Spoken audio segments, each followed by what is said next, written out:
Hey guys, welcome back to the teardown of this Jetta.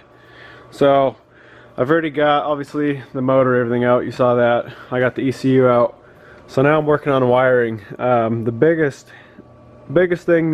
job, I guess, is pulling this entire dash out to gain access to all the wiring where it comes through on that driver's side. So you got to pull the whole dash. You got to pull the crash bar and everything to get access to where that wiring comes through. So I'm going to get plunking away on that.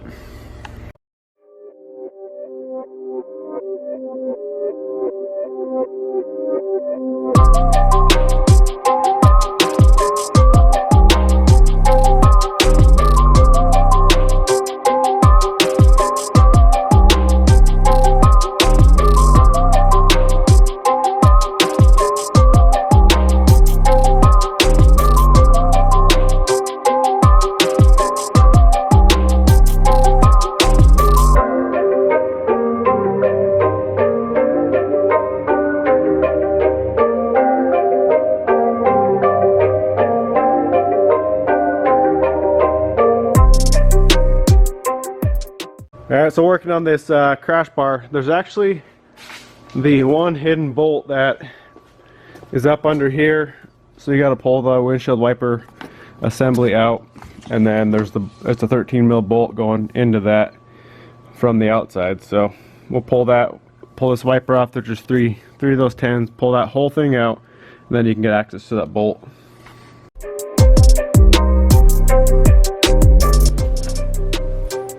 There it is.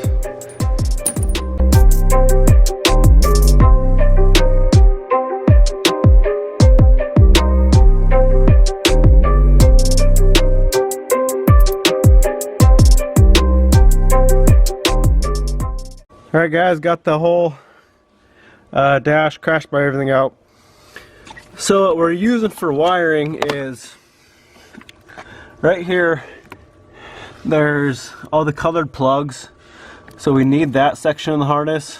And also, it's not 100% necessary, but I like to keep this whole fuse box. So you can really cut this harness here that runs to the back of the car right here. There's part of the harness here that is all HVAC, and it splits off here and up here too.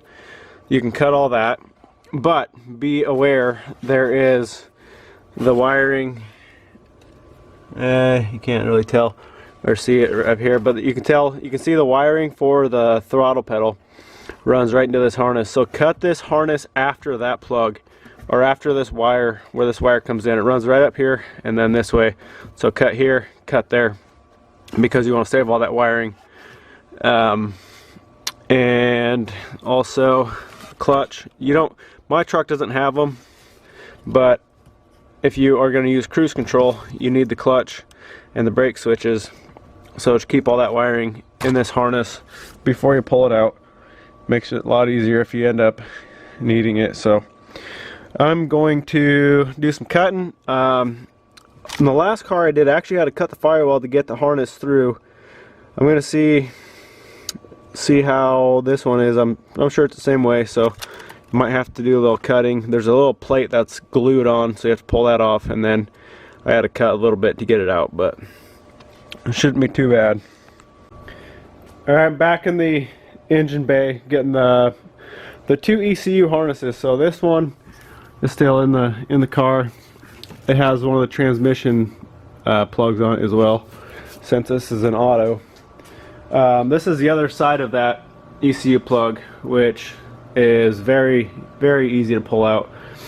And I'm actually surprised how different this harness is than an auto.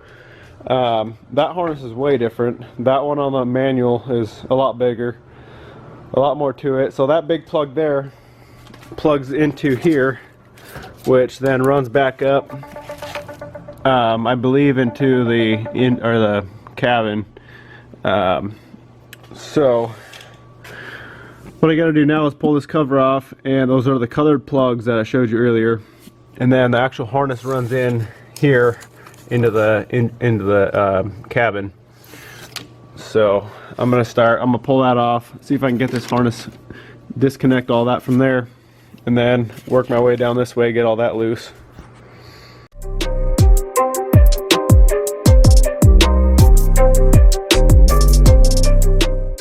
Alright guys, the other ECU harness is out. So these are those colored plugs I was telling you about.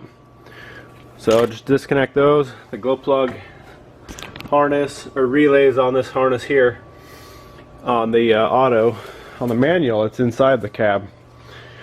So what we need to do now is get all this wiring disconnected out here so we can pull this main harness through the engine or through the firewall. And a lot of this we're actually not even going to need. This whole harness here runs down here, and it's like there's a headlights plug, couple for the coolant, and the windshield washer. The map sensor is actually on that small ECU harness, so we don't need that, but I'm going to leave it on there for now. And then this harness here is mainly, that's all AC stuff, and then cooling fans, so that I'm not using. So yeah, I'm just gonna disconnect all this, get it all loose, and then we can see if we can get that through the firewall. And then we need the other half of those colored plugs as well. So that's all, it's all tangled up inside the cabin. So that whole harness is just gonna come out, and then we can whittle it down once you get it on the floor.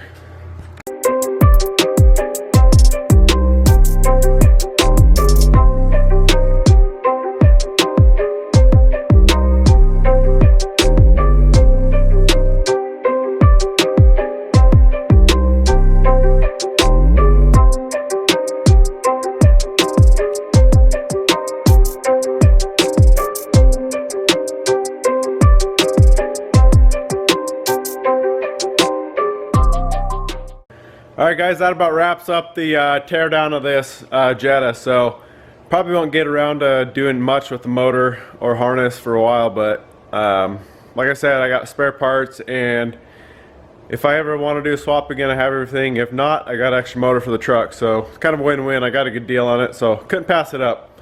So hope you guys are liking the videos. Comment, subscribe. We'll see you guys in the next one.